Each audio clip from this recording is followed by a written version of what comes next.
Hello, welcome to the Red Brick Common Public Art Gallery. My name is Alexis Marie Chute. I am the art gallery curator, and we are doing a lovely little series of artist interviews.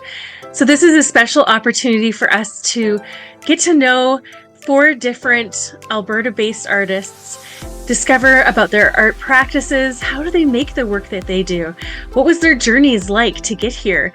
And the special unifying thing that holds all of them together is they have exhibited in the past at the Red Brick Common. So we are thrilled to welcome them. Let's get started.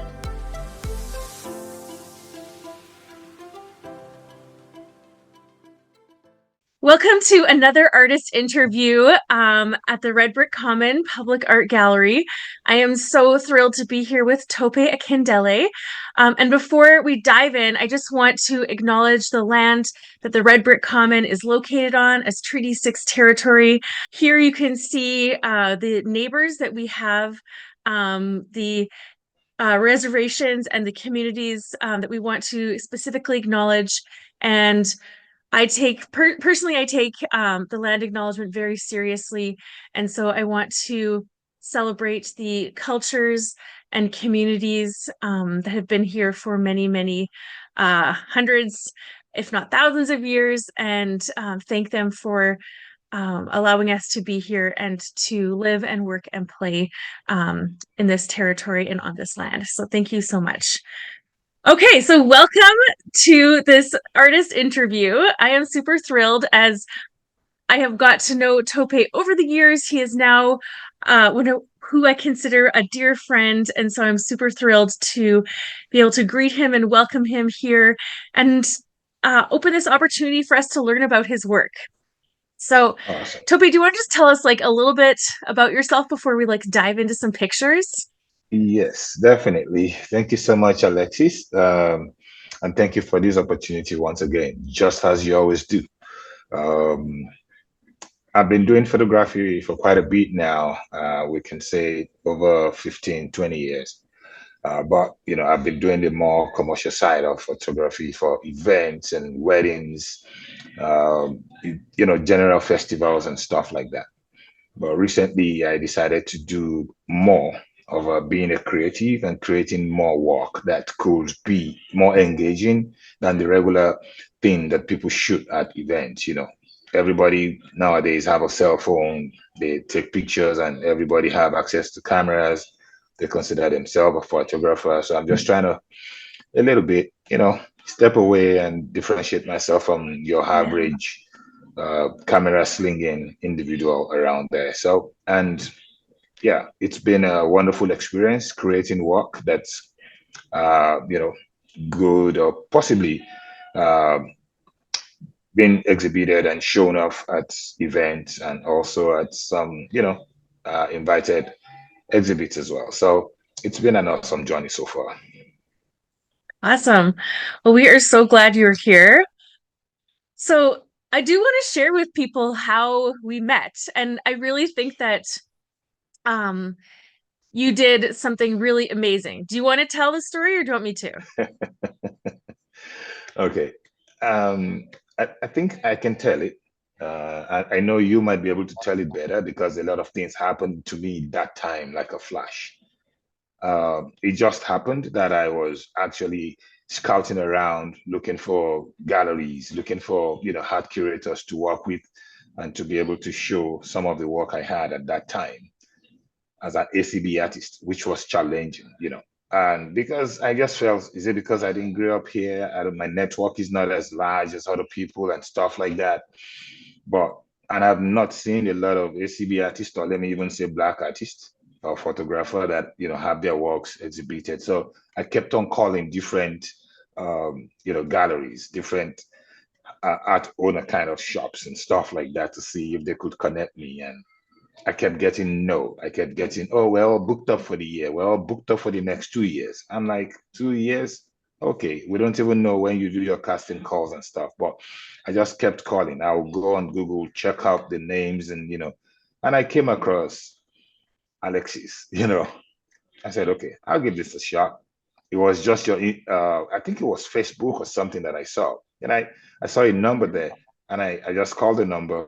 She picked up the call, and I quickly rushed to just quickly say what I wanted to say. Like, I have some work. I'm actually thinking of having an exhibition or a place to just show off my work. I don't even mind. I will fund it myself. I will do this. All I need is the space and someone to just put me out there. And to my amazement, she said, "Okay, I don't usually do this, but I Yeah. think my spirit just clicks with you, and let's try and do something together." And before you know it, we started, back and forth. I sent her some of the samples of the work I was hoping, to show. She reviewed them. She got back to me. She said, "Okay, it seems we have something here. Let's see what we can do." And before I Hmm. knew it, we scheduled a time for a shoot, uh, promo shoot, in anticipation for it. And she told me, "You know what? You don't even have to pay anything to do it yourself. I will work with uh, the red brick. What do we call it now? you know, Yeah, Red Brick the Common. Yep. red brick common gallery. To exhibit your work." And it was amazing. And I was given almost 2.5 to 3 months to exhibit my work there. And Mhm. on the opening day, I was amazed myself because the turnout, my friends, my associates, they all came out to support me. It was really, really, really exciting. So since then, I've never looked back. I've been looking forward to see what's next. What are we going to do next? And, something else is coming. So we'll talk about that later. Hmm. Yeah, so I just will chime in briefly to add to what Tope said that, I think a lot of artists and photographers and creative people, we get nervous and we think, oh, we can't, a gallery say don't do this and books tell us don't do that, and there really is merit to picking up the phone like what Tope did and putting yourself out there. It's scary, but being an artist is so much about being a self-starter, taking the risks, making a bigger effort. And you might have lots of doors slam in your face, but at the same time, uh, if you don't ask, you won't receive. So when an artist pitches me, um, I prefer email because it's a little less on the spot. But Tope, I said to him, "Oh, like send me your work. I would love to see it." And when he was quick in sending his work, and the work that he sent through really had something special about it, and it caught my eye. And so I think that that makes a big difference. So we're going to look at some of the pieces that Tope showed in his sort of debut collection. Oh, here's some more pictures from his opening party. And that's another thing that Tope did so well was invite his community, invite his family, invite his friends, his colleagues. Um, as somebody who works in a gallery, like we put on this opening reception, to introduce our community to the artist's work, but also to bring the artist community into our space, to welcome them, to spoil with treats, snacks and drinks, and welcome them into our community. And so yeah, so Tope did such an amazing job of bringing out people who'd never been to Stony Plain before, where the Red Brick Common is located. And so yeah, thank you, because sometimes that makes the curator's job much easier when there's like this active partner in the artist who's working just as hard to make the event a success.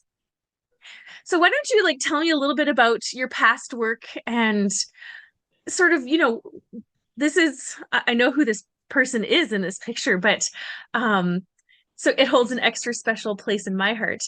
But maybe you can share with me some of the inspiration, who you used in your pictures, and how you sort of brought together many little elements to make something that's really beautiful and special. Thank you. Thank you. Yes.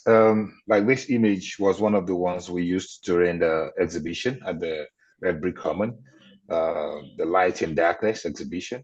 And the subject here is my partner, Funky. Um, this was one of the work that we actually created on the fly. Like, it was fast for me to create this one, maybe because of the model that I was using at that point, though she's a You guys reluctant knew each model. other, right? Exactly. So there's a chemistry there, and though Yeah. she's a reluctant model sometimes, but the inspiration for these was more to show the power of just being quiet sometimes, the power of just, some every you can have noise around you, turbulence around you, but just being quiet and let the music in that quietness fill your soul, kind of, So I try to infuse, this is a composite. I try to infuse different elements, stock images into this one picture. You will notice there's a little bit crescent moon at the back of it. The musical notes, the reflection from the light source, coming on the other side. And the blue butterfly, the magical blue butterfly. You will notice a tree too on the backside, all blurred out in front of a kind of brush. All those were composite, just brought in together. The shot was done, in a studio-like environment, and just to be able to captivate the audience, just to be able to, poke their curiosity, ask themselves, what's going on here? You see the lights from the light source and the light from the musical notes kind of illuminate a face, a little bit of a hand. Mhm. The light from the butterfly illuminates a scarf and a cheek as well. All those were premeditated. They were all pre-planned. I knew what I was going to add kind of to it. I don't know exactly what, but I knew the kind of light that I will be adding up to it, just to be able to enhance it. It's different from just taking a portrait of someone playing, but this is a Mhm. portrait as well, but it's a little bit more, something much more creative. And as I Yeah. said, the inspiration came from just wanting to express how you can find blissfulness in being calm, being quiet. And, the Light in Darkness exhibition touched on mental health, if you remember, touched on racism, Mhm. touched on Islamophobia, but touched on stereotyping of, Black folks and all that. So those were some of the things I tried to highlight, tried to educate people through my work. Yeah. And I like my work to be an advocacy type work, art for advocacy, not necessarily art for sale type. Maybe sometimes Yeah. I'll still be doing some for sale, but right now I actually want to put my work out there to pick people's mind, to make them uh, think about what they used to know and what they grew up knowing. And that means you can open your mind and unlearn those things and relearn new stuff, because we are all blending together now. We're working together. We're in the same community. Mhm. The more we share, the more we know about ourselves, the less scared we are about each other. Totally. Totally. And I feel like your work, like I probably can count on two hands the number of times I've gone into a gallery and seen an exhibition that is just Black and colored people from the BIPOC community. And that's terribly sad. Like I've visited, as part of my art practice as an artist, I visited galleries, and as a curator, I visit so many galleries. That's sad. And I think that what you did was, fill the entire gallery space with this beautiful, rich, underrepresented group of people, and it was illuminating and beautiful. And I think that also, like, the way that you approach your photography, your photographic art, makes it something that's really special and unique. It bridges the gap between commercial kind of really technical photography and the really, high aesthetics of fine art portraiture. And I'm kind of with you. Like, we can talk candidly too about the art world, that, it's unfortunate that sometimes the more conceptual art that is about, I'm going to go to the next slide here, that is about more about ideas. It's too bad that that's sometimes what is less willing to be sold by people, because I think that this artwork that you create is beautiful and would benefit being in a person's home or office, in a collection, by an organization. I feel like, the art that really makes a difference in the world, we need to support financially. And so that's where artists can apply for grants and different things. Although it's so hard. I think the life of an It artist is is, so hard. I don't know, it Tope, is. you can speak to this. Go ahead. Yeah, it is. It's challenging. Just like I said, I have some work that could potentially be sold, for commercial purposes, some landscapes, some travel things that I've done, that I've gotten some photos. But sometimes money is good, but money doesn't take care of someone. It doesn't give me the kind of Hmm. satisfaction I want to. And I like it to earn money, to be able to take care of yourself, your family. At the same time, I want to make an impact. I want to be Yeah. able to look back and say, what did you do about this that you didn't like? Just as you said, all the models that I used at that exhibition were Black. Mhm. And I can say, apart from the one that was my image, they were ladies, women, girls. So Yeah. people even asked me, how come you didn't use any guy? I said, you guys will figure it out. But the ladies, they are much more marginalized. I just want to project their beauty, their inner beauty, their Hmm. innocentness, of that little child reading a book. Like the one we're looking at now is Ria, one of my models as well, and this whole image just came together to show a kind of ethereal, out of this world encounter. I mean, where on earth will you see jellyfish floating in the air? It's not possible. It's not Yeah. possible. I'm just trying to show something here, that this lady magically encountered something much more supernatural, and she's curious. She's reaching out to it just to Hmm. see, if I touch this, will it give me a superpower? Will it make me different? Will something happen? You know, and if you look at this as well, it's a composite. It has a larger moon at the back, unlike the other one that has a little crescent moon. Has some palm fronds and the bush around her. All I just brought them together to be able to show that she's like alone in a jungle or in the forest, and this Hmm. magical, what a creature appeared, and she's still willing, curious to touch. Look at the Yeah. expression on her face. It's not fear. It's just that inquisitiveness, the curiosity to know what this is. So Yeah. And I confidence. and confidence, exactly. I Yeah. wanted to show the power behind, Black female, uh, things like that. That it's not just what you see or what you read on social media. Those are not the classic people, or the way they portray Africa sometimes in the news. It's just the lion and tiger talk. Um, African cities are like Edmonton too. You just need to be there and know what we're talking about. Yeah, Yeah. totally. Well, and I think that you're like, even just looking at this image, number one, the lighting is so beautiful. Number two, I think what you have a really great sense for is when you're layering different images together, like you think about the foreground and the background and like the middle, Yeah. and you have such a nice way of layering these things. Sometimes Yeah. when I've seen composites done, which is like just like that, like kind of like almost like virtually collaging different Yes. layers together digitally. Sometimes I see people that just they completely forget about the foreground entirely. And so it almost looks like a photo that was taken in a studio has been placed over like or it was taken with a green screen backdrop, and then the Yeah. background was just swapped in. So I really love how you have these layers.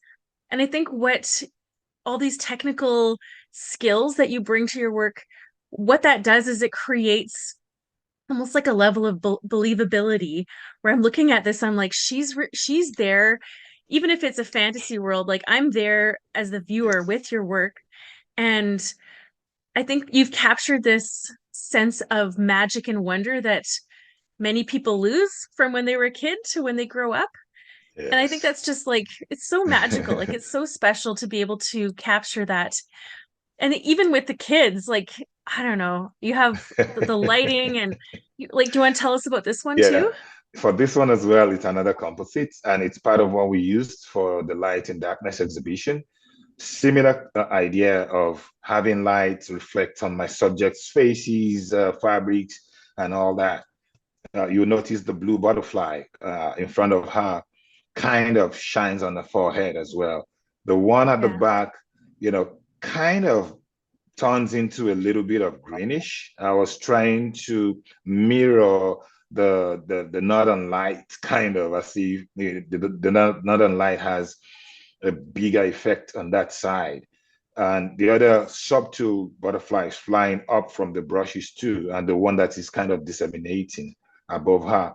It's just to bring in a little bit of magic into this image. And as you said, paying attention to my depth of field, the foreground, the background of it, how it blurs out, and how the closest element to her is as sharp as her, as if those things are, with her there. I injected a little bit of a banana leaf in this one as well, just to give it that tropical feel. There's no northern Mhm. light in the tropics, but No? exactly. There's no northern lights in the tropics. I just brought all together. It's not real, but you look at it and you just think it's real. It sucks you in. For this one, it's more of what I call the curious mind. Uh, Mm. how the mind of our little ones run, how they imagine stuff, how they think about many things. Sometimes they can't even express it. And that's why it's always nice to have kids and let them be expressive. If they want to sketch, Yeah. they want to write, give them the pad, give them the paper, let them draw something on it, let them write stories out because they have so much that they think about, imaginary friends and things like that. And their mind is not polluted yet. They don't have Yep. bills to pay and all that. So this is one of those images that I use to show that the mind of kids generally, not to talk about a black child, a black kid. Because I've been to school sometimes that parents complain that their teachers label their kids as not being smart, as not being curious enough. But no, maybe you don't understand the child's context. The person might be different than the ones you're used to, but that doesn't mean that child is not smart. They have their strength, Yeah. which is inside of them. Every child, every human has that. That's what I was trying to show here. The curious mind is what I call this one. Beautiful. Well, how do you pick your models? So, like, obviously, picking your partner, she's gorgeous. So that is a natural fit. It's kind of like, oh, I'm feeling creative, like funky. Let's go and like take some pictures tonight. Yeah. But how do you ever like just walk, through your Yes. normal life and you're like, oh, tell me how So you pick people. sometimes, as you said, walking my normal life and I see people and I engage with them and I'll be like, will you mind if, you'll be part of a shoot that I'm planning? I just tell them the little story and they'll be like, okay, sure, we'll do it. When do you want to do it? Then we'll fix it. But sometimes, which I consider even most of the time, it's when people come to me for a commercial shoot. Mm, So in the middle of that, having that shoot, because folks are not used to this type of composites. So even if I take yes. a picture of them and I give it to them as a product, they will not understand the value, the effort that goes into it. They just think yeah, it's just a picture. But when we're in the middle of that shoot, the one they want for their birthday, for their wedding engagement and stuff, I'll take time to create something for myself and just keep it. I might just have an idea that this would be nice for something like this. I don't even know what I'm going to be hiding or what layers I'm going to be, putting on it. Hmm. But I see this person's face, I see this person's attitude, this person's soul or spirit, and I feel we could do something. I'll be able to create something in the future. I'll just take multiple shots and I'll pack that aside. Then later, Yeah. when I'm editing, I start playing around with some of them, deleting these, deleting that. I'll get to the end of it. I don't like it. I just push it aside and start all over again. And when it's all done, I'll just let them know that I created something special for you. It's not part of what you paid for. You know, I'll send it to them. Sometimes I'll say, please don't post it on social media. Please don't share it because I intend to still want to use it someday. And I want it to be the first time a lot of people are seeing it. So I have Yeah. some that I kept, and yeah, it keeps on growing like that.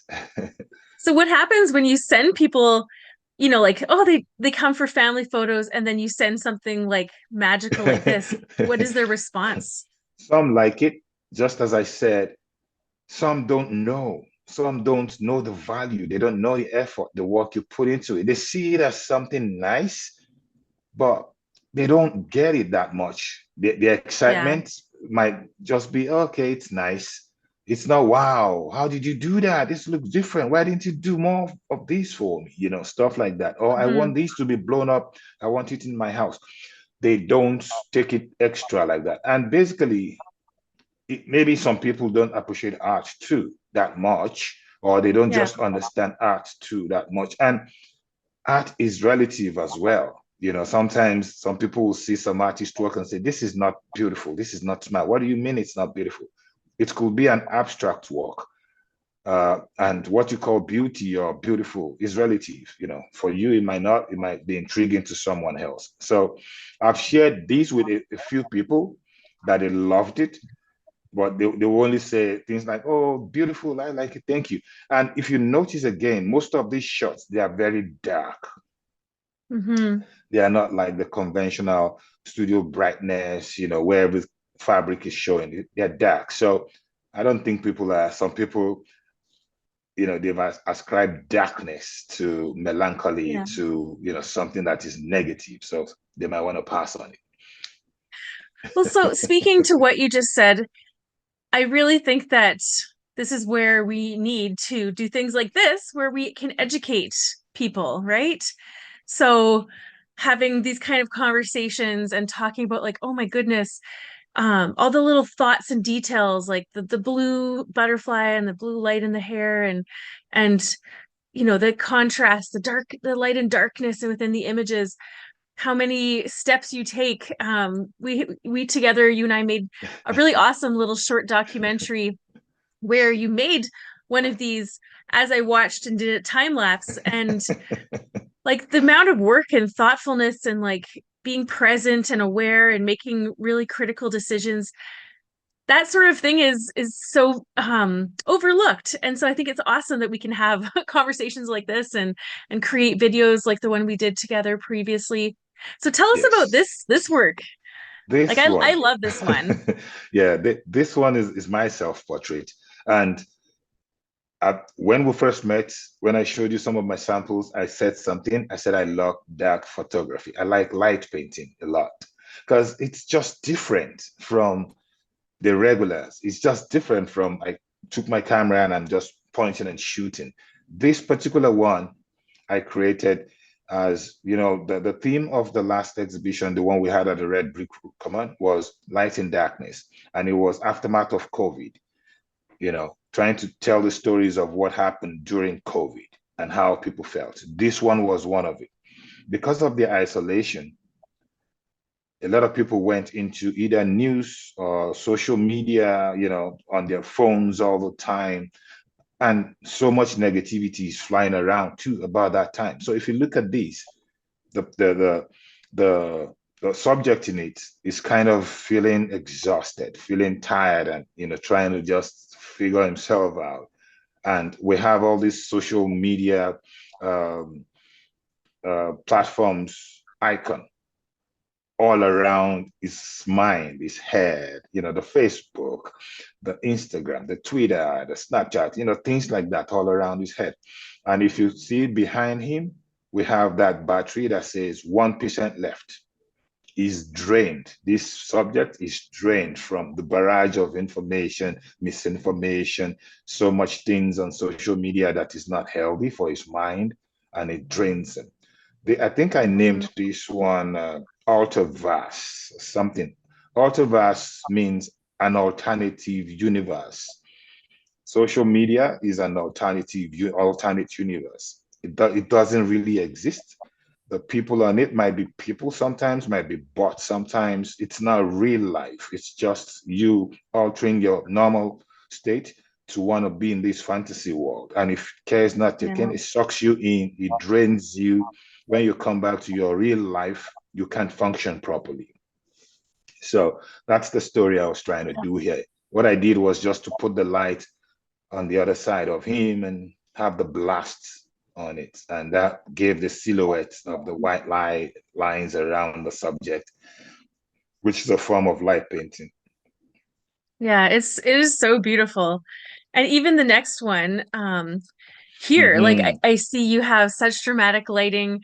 But there's a, where the last one was definitely more deeply emotional, like it was Yeah, and being a self-portrait too, I think it speaks this to is it. your vulnerability.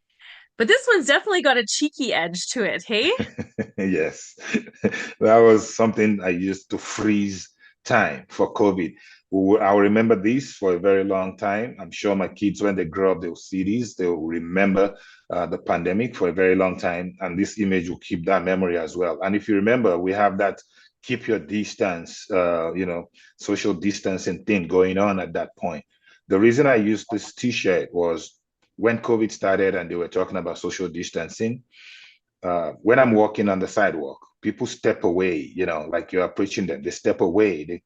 And it got to a point I'm like, I feel the same way about you. You should keep your distance too. Maybe I should start walking away from people when they are approaching me. So I used that T-shirt here and, the nose marks showing that, yeah, we were all covered up that time. And if you look at my forehead, I appeared to be a bit stressed in it, just to Yeah. show the pressure we went through. And lastly, the COVID virus in the hair floating around. Yeah. So it's just something to steal the time. This is another form of light painting because you notice the red and the blue on one side uh, to lighten up the subject. Yeah. Yeah, it's cool. I like that. Well, and I think that it's so cool to reflect on, like I've talked to many artists and lots of them say, oh, like the pandemic time, while it was difficult and challenging and sad for so many people, I think on the flip side, it gave us creatives the opportunity to have some breathing room, breathing space. Yeah. And many people created art about the pandemic. Even I did, like, as a response to this massive world event. And so I think you've done that in such like a super cool way. Awesome. Um, and here's another photograph. So not a self-portrait, obviously. Um, Yeah. is this one a composite as well? This one is a composite as well, but the only element that was a composite here is the dove, the white dove. Okay. But it looks so real that you can't tell it's a composite because the bird, I try to shrink the size to make it look, it's a dove, but I just try to shrink it to look like a regular, like a robin or something. Doves are bigger. Yes. It could have been as big as a hat, but it would be too much. I wanted something that would look as if it could fit in a hand, like beckoning on the bird to perch on my hand in a park. This was done at the Queen Victoria Park downtown. Okay. And yeah, apart from the dove, as I said, every other thing was just as it was. Yeah. See that is so cool.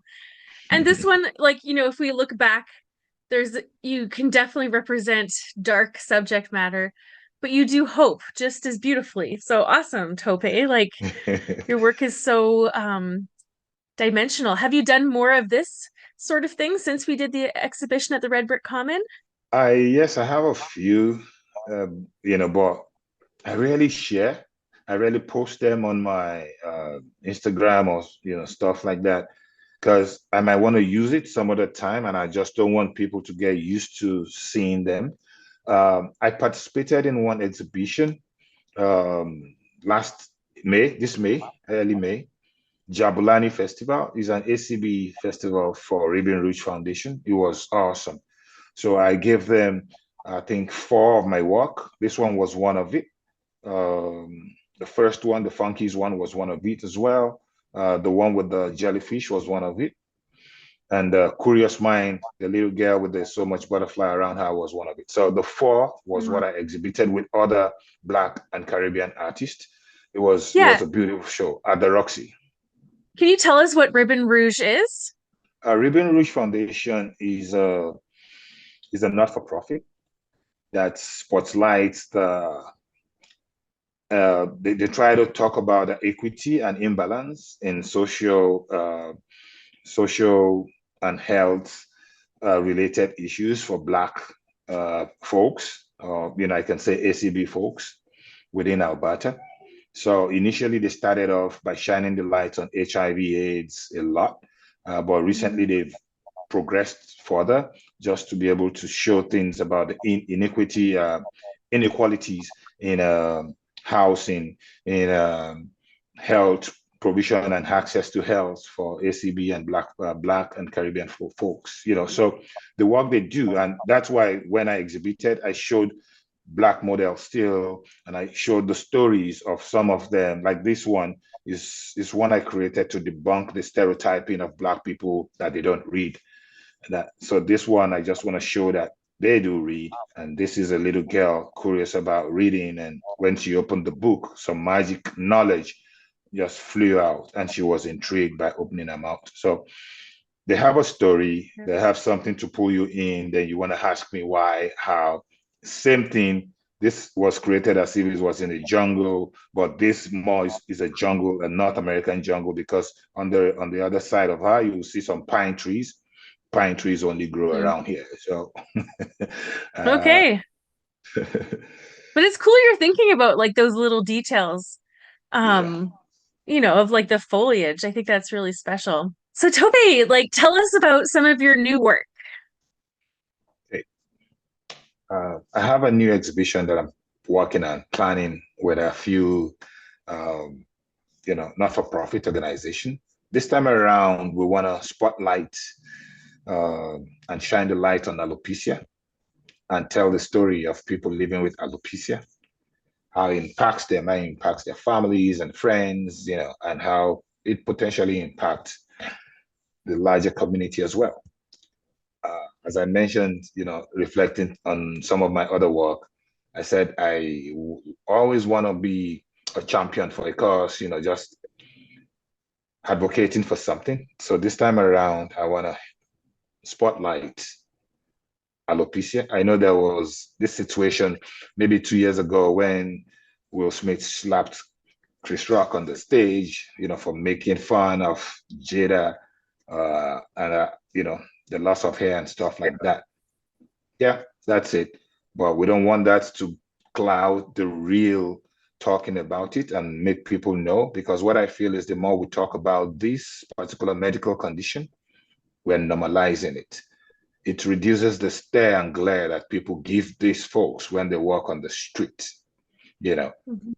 I have a personal connection to alopecia, and that's what actually drove me to want to do this. I've been planning it for like a year and a half, 2 years now. So when this opportunity came, I reached out to the Edmonton support group in Edmonton. They will be part of it. They were even part of the ones that provided the models, a lot of the models. Then there's a lady, she owns a boutique, a wood boutique. The wood boutique, that's the name of the business on the south side of Edmonton. She also helped in coordinating. She's a Susan, very good lady. So then we're working with Hexagon Wellness, then the Black Canadian Women in Action as well. Then I think we're able to secure a little bit of funding from Edmonton Community Foundation, ECF. Well, So awesome.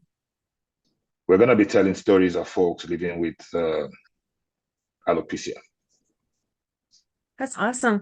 Well, even just looking at this picture that you have here, she's got such a confident, gaze. Like you can just tell that she's um comfortable in her own skin, right? It's probably like this exhibition probably will focus on twofold, I can imagine.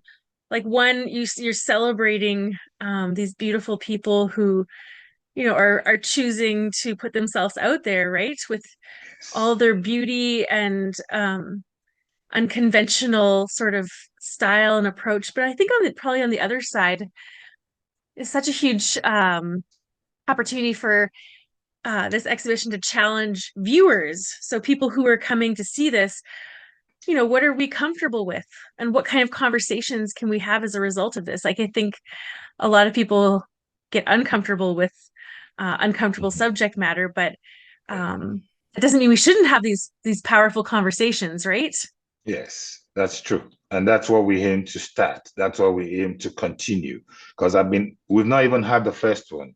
Some people are already talking to me that I think we should make this an annual event. I said, you know what, let's just do this first one first.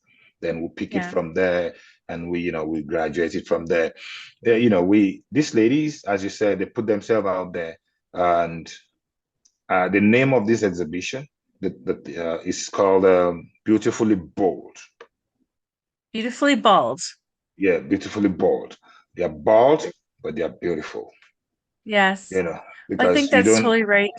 yeah, don't let your hair loss define you.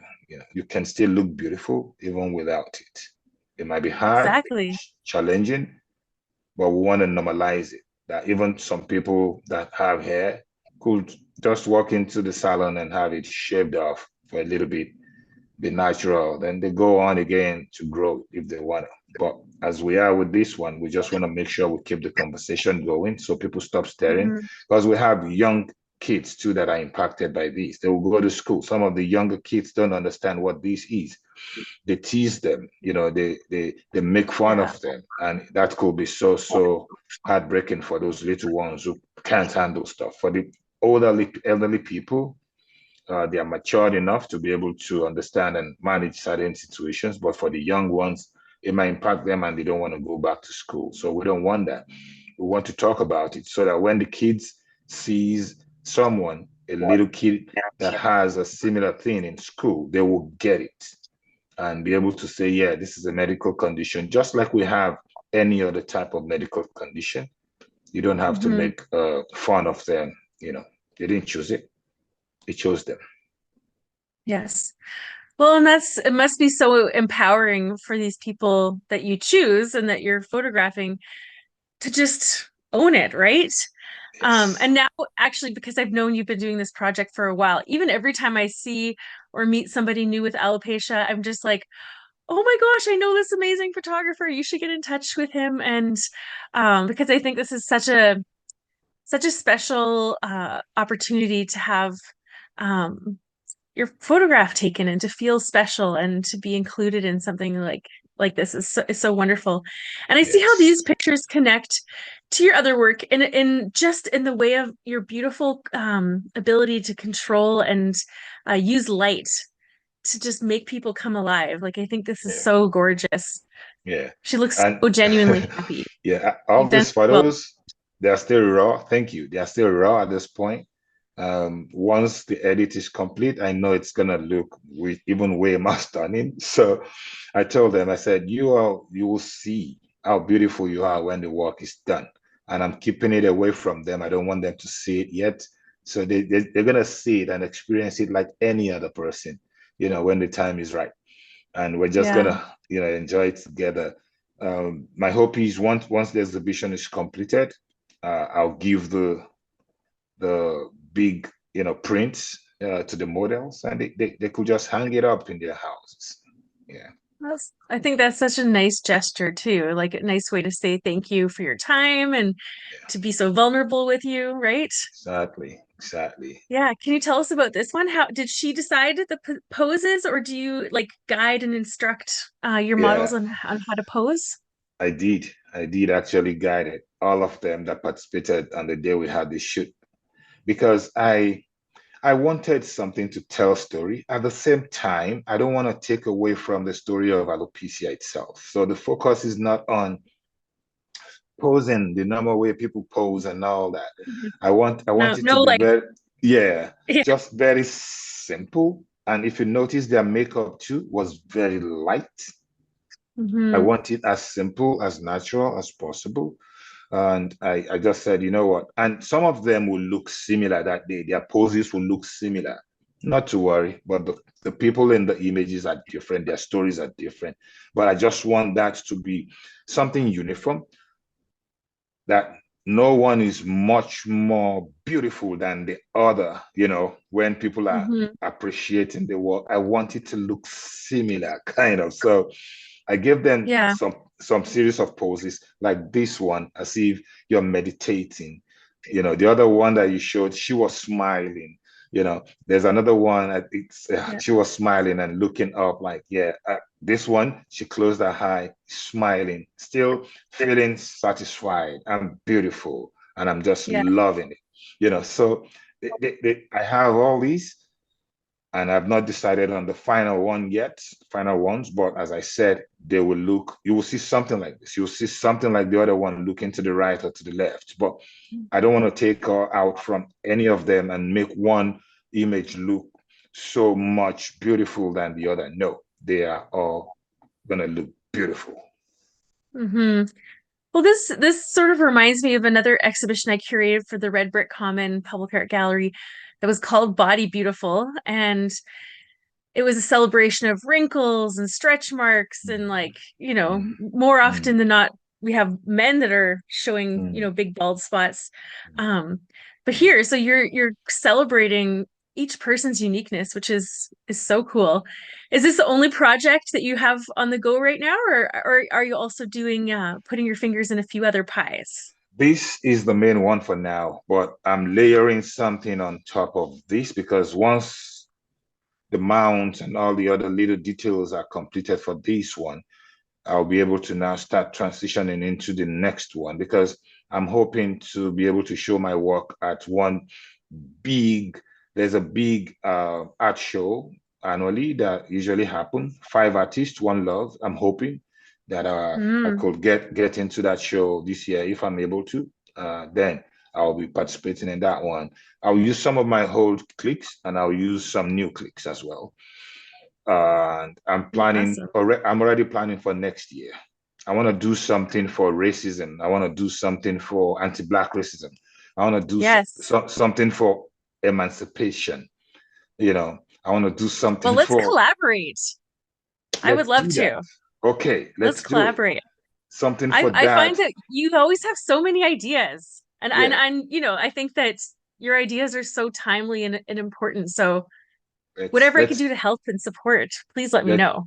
okay, perfect. Let's do that. And if we can do the one for the anti-racist, Black anti-racism emancipation thing, we could even look for maybe two locations, one at the Red Brick, another one in Edmonton. So it's running Yeah. there.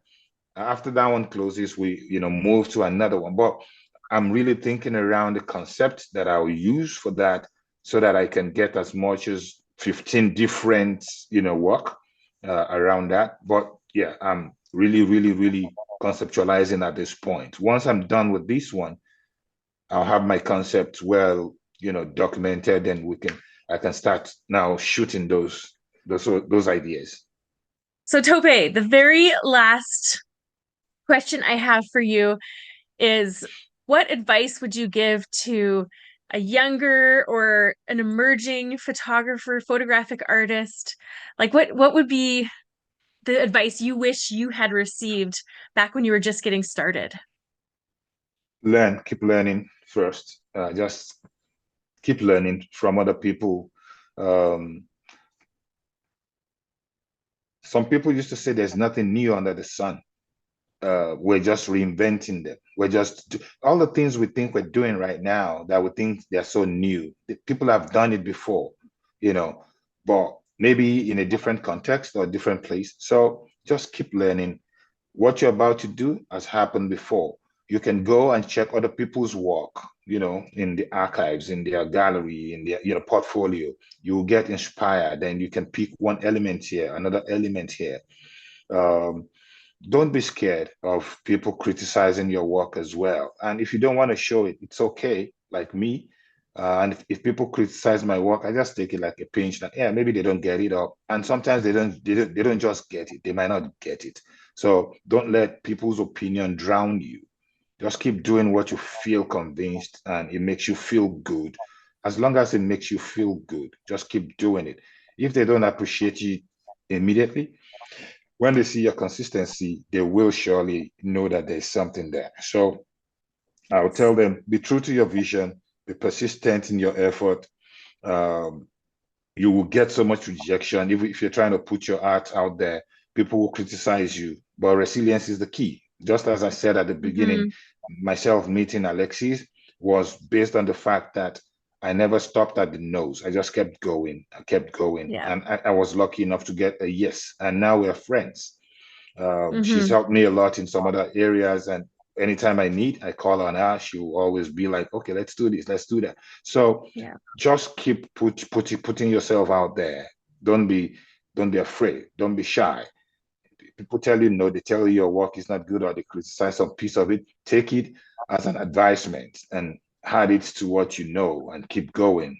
But don't let anybody drown your talent or what you're actually conceptualizing. And also, you could try and collaborate with people because you can learn from them and they could learn from you as well. Sometimes back in the day, people will feel this person is going to steal my idea. Nothing like someone stealing your idea. If it's yours, you will always do it better than someone who's trying to copy. And if they're trying to copy you, that means you're mentoring them. That means you're making someone's lives better. So let them copy you, shine the light on them, and be a good example. So for young artists, Yeah. just keep going. Let persistence be your goal. Thank you so much, Tope. Thank you so much for your time today and sharing your creativity and your projects with us. Please go and find him online. If you're watching this, like, let's support the artists that we are featuring in these videos. And if you're watching this and you're not in Edmonton and Stony Plain area, find these artists that we're sharing in these artist interviews. Find Tope, find his work on Instagram, connect. And it's just such a I hearken to what Tope says, like so much of it comes down to getting to know people and being vulnerable and building creative community. Yeah. Ask for the support you need. Thank you so much for Thank watching, you. and Thank you. stay creative. Tope, we will You too. for sure see you again soon with your work at the Red Brick Common and beyond. I'm very confident in that. All right, thank you so much, everybody. You have a great and Thank you. wonderful day. Bye. Thank you. Thank you so much for watching the artist interview today. I hope you like it. I hope you leave and you're feeling inspired. Please drop a comment below this video. Share this video with somebody who might want to be inspired along with you. And thank you so much for watching. And if you can, come visit the Red Brick Common Public Art Gallery in Stony Plain, Alberta. We would love to welcome you. Until next time, I'm Alexis Marie Chute. Take care.